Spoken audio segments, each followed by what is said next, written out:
Nice is the emotional Febreze we spray on discomfort. I want to say no, but I can't just say no. I'm going to preemptively absorb your discomfort. I don't even know if you're going to be uncomfortable, but I'm going to preemptively take it on, and I'm going to make a big ass assumption that you're going to be uncomfortable if I say the truth. I think that conflict does not break relationships. It's the silence around conflict that breaks relationships. Welcome back to Unapologetic Rabble-Rousers. I am DocShellie. And I'm Carla Lewis. Okay, Michelle, Carla. it's time. Oh, It's what's time it for time us for? to unlearn politeness as survival. Okay, I just had to have a little bit of play with that. But really, talking about politeness as a mechanism to keep us safe it's dangerous.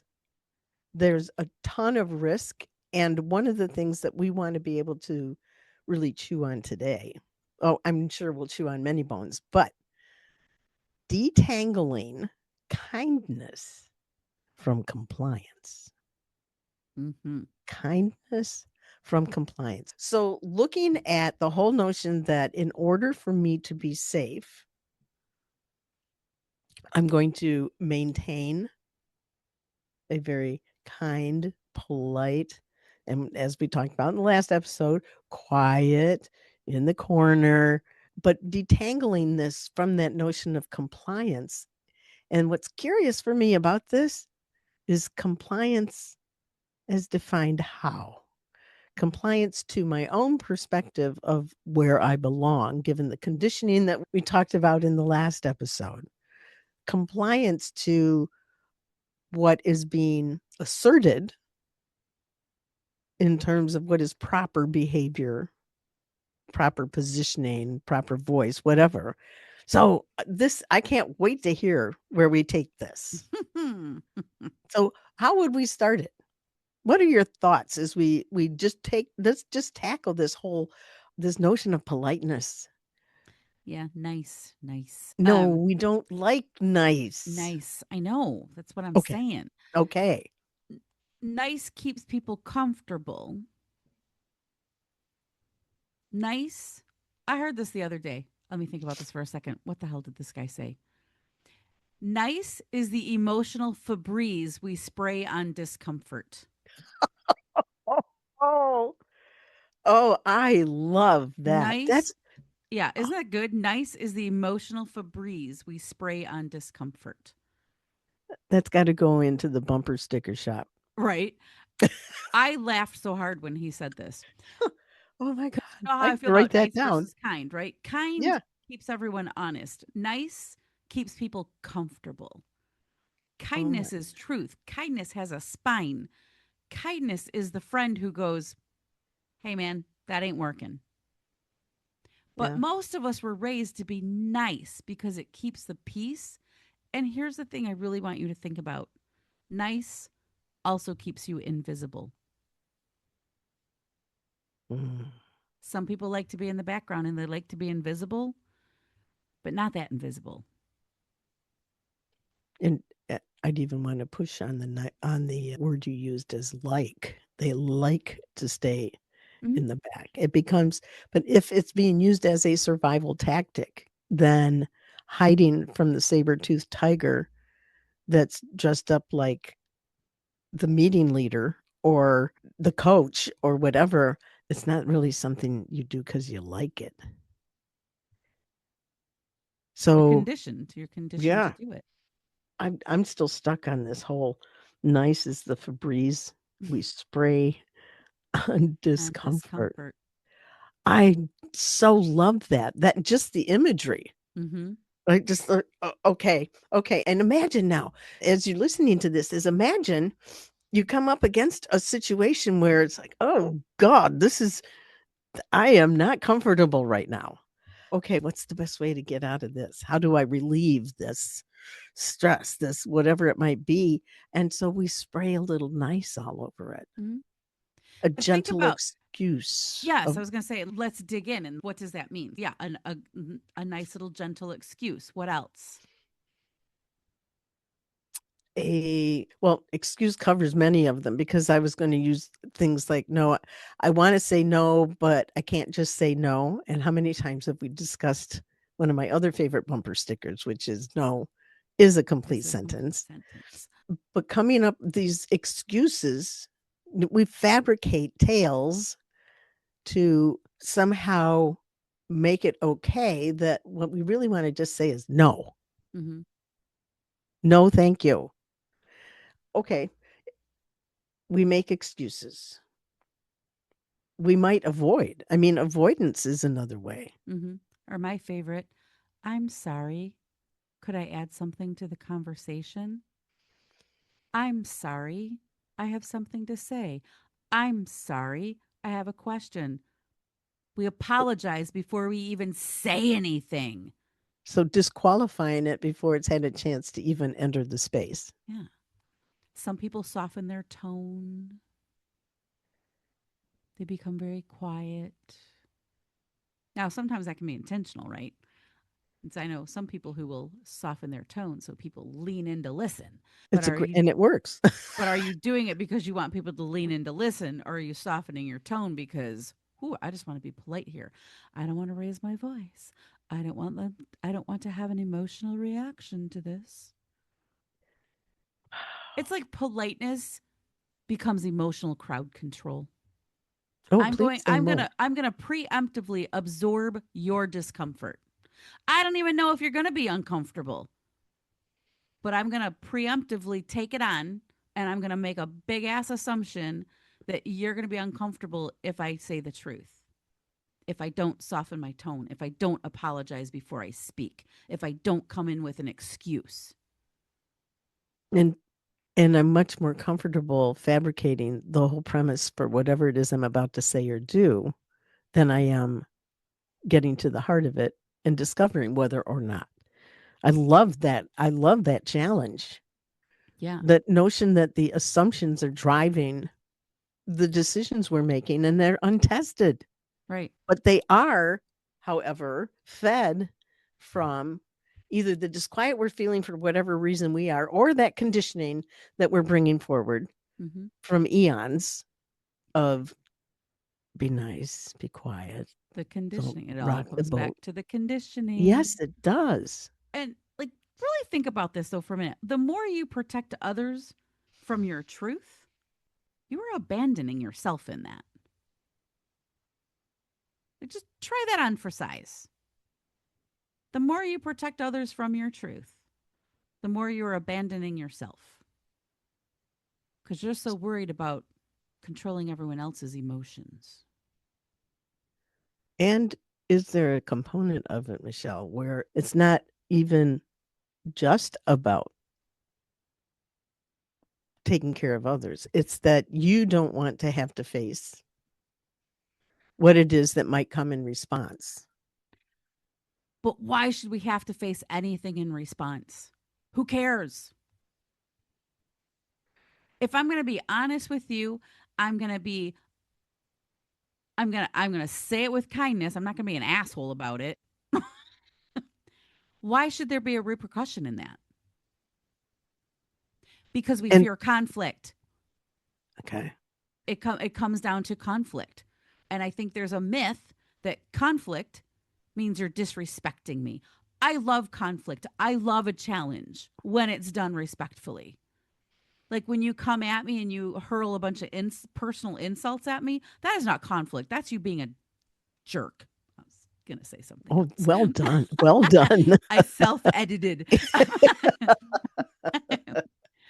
It showed. It was all over my face. But really think about that for a minute. Mhm. A lot of people don't like conflict. I will charge into conflict with people I respect. And what is conflict really? I mean, the fact that you might have a difference of opinion is not a conflict. I mean, it could be. A conflict is a battle. No, a conflict is a conversation. No, it's a battle. No, it's not. I think unhealthy conflict is a battle. Yes. I think healthy conflict is not a battle. It is a conversation. It is clarity. It is understanding. We don't grow if we're not challenged. And I accept all of that. I think my notion of conflict, it carries it. It has its own emotional kind of weight, I believe, from whatever conditioning. And I see the difference of opinions in a conversation is a debate, but a debate also suggests that somebody has to win or lose. And so I'm all for a great conversation where I can explore, and we've had these exploring different perspectives on a Right. topic for purposes of exploring, for purposes of growth and understanding, for purposes of sharpening my own being in this world. But when we're talking about things like the disrespectful pieces that come in, where Mhm. now it does become a win or a lose. I think the only lose is if I feel disrespected, I shut down. That's on me. I have to own that. Mhm, If you feel disrespected, I don't know what you do. Maybe you get ruffled up, right? But I think you used words like debate, mhm. conversation. There was another one that I should have written down, but I didn't because, menopause brain. But TMI listeners, sorry. But it starts in your 30s, But it is so it is a buckle thing, up, man. buttercup. But I well, here's what was going through my head as you were talking. Okay. I think that conflict does not break relationships. It's the silence around conflict that breaks relationships.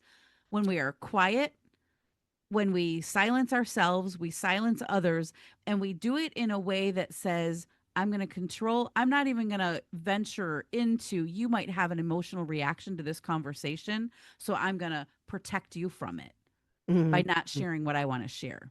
mhm, But so many, I used to teach crucial conversations, right? mhm, It is all about tactics and a process in how you handle a crucial conversation. Granted, I did it in the workplace, but I cannot tell you how many men who were in my class who came to me and either told me I saved their marriage or they wish they would have had this class before they got divorced mhm. because it gave them tools on how to have a conversation that could cause conflict. And that's where that respect piece comes into it. I said to one of my clients not too long ago, my question that I ask myself at the end of every day, were my words and actions worthy of respect today? He shared this with his wife. And he's like, she weaponized it against me. And I said, what does that mean? And he said, well, when I left the house this morning, I wasn't very respectful of her. And so when I told her about this, she said, do you want to think about how you acted towards me this morning? Oh, And and I, that's and okay. I said, well, good for her.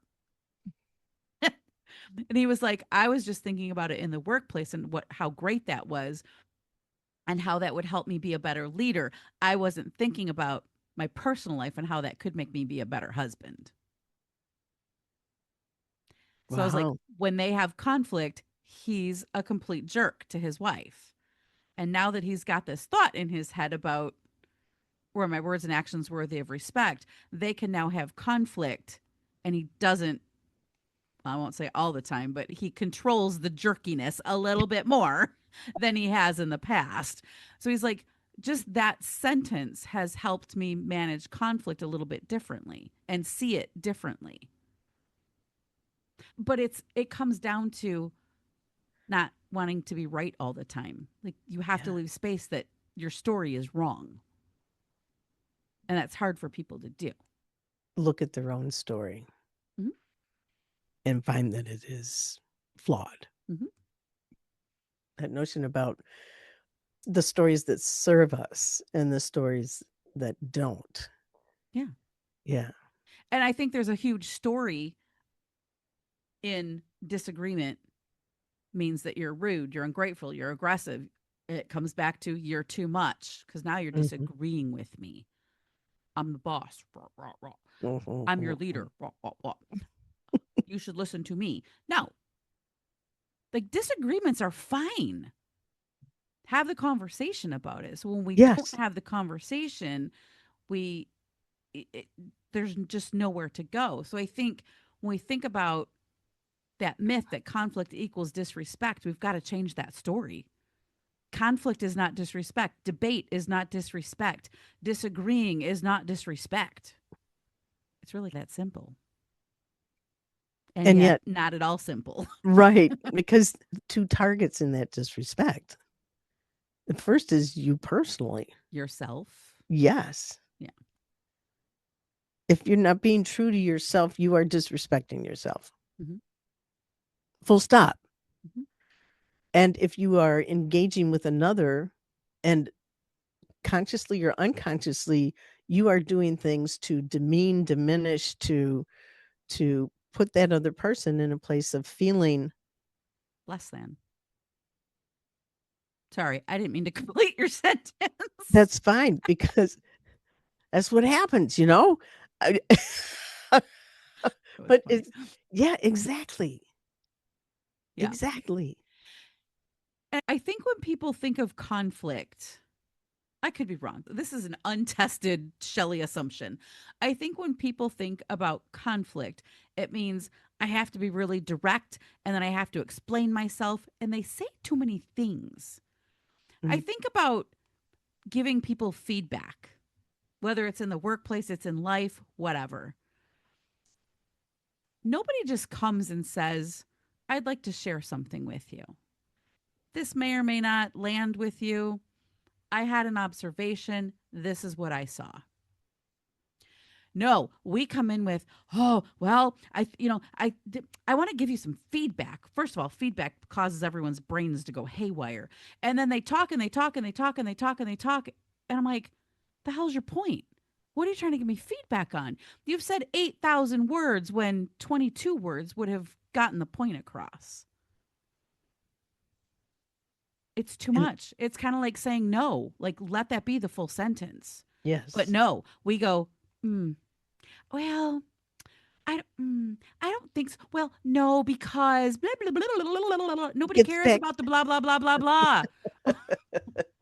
but you're not doing it for the other person. You're doing it for yourself. You're trying to create this like big cushion. But Wrap yourself up. you are doing it for the other person because you want to control their emotional response. It's you're not doing it for them. You're doing it to them. Yeah. Mhm. Like, has anyone ever gotten mad at you because you said no? If they did, if it's happened, I've put it out of my memory. I think that'd be a pretty significant memory if someone got ticked Yeah. off because you said no. Do feelings get hurt in a no sometimes? Maybe. It also might get hurt in the yes. Yeah. So it's okay. But I'm going to just poke on that just for a moment that if somebody chooses a feeling of being hurt or whatever, I can't control that. I can Oh. control being respectful. I can control being true to myself Mhm. and even some golden rule stuff. But if you choose, Shelley, to be bothered by something that I said, I know what will happen. You'll say, wait, I want to just test what I think I heard, Yeah. what I understood you to be communicating Yeah. before you leap to something. And you may still have, your body may still have this kind of, because it can't help it because it's wired that way. Right. But, but I know in our relationship that if something I say, when I say something that comes across in a way that I'm requires just going some to check it out with you. clarification. Yeah. Yeah, I'll just check it out with you. that's right. So imagine if the world worked that way. Right. Imagine if you're in a conversation with somebody and something is said that just you feel it. Mm-hmm. You feel it. We talked about that. Where are you feeling whatever it is you're feeling? Check it in. Mm-hmm. Don't go. Remember, okay, Mel Robbins, let them. Let them. The 90 seconds of chemical explosion that happens in your body Mm-hmm. And you can't help it. It happens when you're Right. feeling, when there's something that comes across as threat or lack of safety, or saber-toothed tiger, whatever it might be. You let that 90 seconds go, and that wash Hmm. kind of dissipates Hmm. and puts you back in more of a controlled response. But be able to say, wow, I'm really surprised at how I was feeling when you said that. So I'd just like to check it in with you. Hmm. Imagine, there's nothing disrespectful about that. You're not going lashing back out and saying, "You idiot. How could you possibly say that?" Blah, blah, blah, whatever it Right. might be. Right. So I think that awareness, being able to say, you know what? Yeah, your body is going to react to stuff. It's going to Hmm. react when it feels threatened. And there are things about that you can't do anything about. Hmm. You can, however, know that your body's going to react, and you can give it that moment and yourself that moment to say, before I make some kind of rash, Before I take fly some off the rash. handle. Yeah, whatever it might be. It's like, take the moment, take the breath, Hmm. and say, okay. And it would be a peaceful world if we were all to engage in that kind of Hmm. to engage in that, where we must have differences of opinion. Again, otherwise, why are we? What a boring world it would be if we y- didn't. We don't need all of us. No. One of us is redundant. And I So, think here's a thought that's popping up in my head mm, is that we need to trust other people to handle the truth. What was that movie with Jack Nicholson? You can't handle the truth. yeah. Yes, you can. Oh, now I've got You it in can my. handle the truth, and so can the other adults in your world. Now, children, I don't know. I don't have experience raising children, but I would assume that children can also handle the truth when presented the right way. But adults should be able to handle the truth. Even if they don't like it, they That's can process it because you have delivered it with respect and kindness. yes. And I think, how do we do that? And I think I probably have said this before because I say this sometimes. Say the truth one sentence sooner than your comfort zone allows. And every time you do that, your nervous system is going to remind you that it's okay to say the truth. Before So, your defenses have had a chance to rev up. exactly. And look, really think about when you stop being nice and you're kind, people are going to meet the real you, the unedited you, not the delusion, the diluted version. I combined two words right there, But I think it's a great which word. was a word. So, yeah, but they're not going to see the edited, diluted version of you. And it's so funny. There's a person that I have recently become acquainted with, and this person is live out loud, but so incredibly funny and often incredibly inappropriate with comments. He could care less. And most people just embrace him because he's funny, he's kind hearted, and he says wild shit. It's quite humorous to me, but I respect the fact that is him and he lives it out loud. Yeah. I see other people, the weirdo down the street that dances in the rain. And it's like, good for you. You are out there doing your thing. The Yeah. people that there's a guy in the parking lot sometimes at one of the local stores here who gets his guitar and opens up the hatch of his SUV and he just sits there. He'll sit there for a couple hours singing his songs. He doesn't expect anything. Sometimes people will walk by and start singing with him. But these are people that are just living their life out loud. They don't care. They're being kind. They're doing their thing. When we often edit ourselves because people might judge that.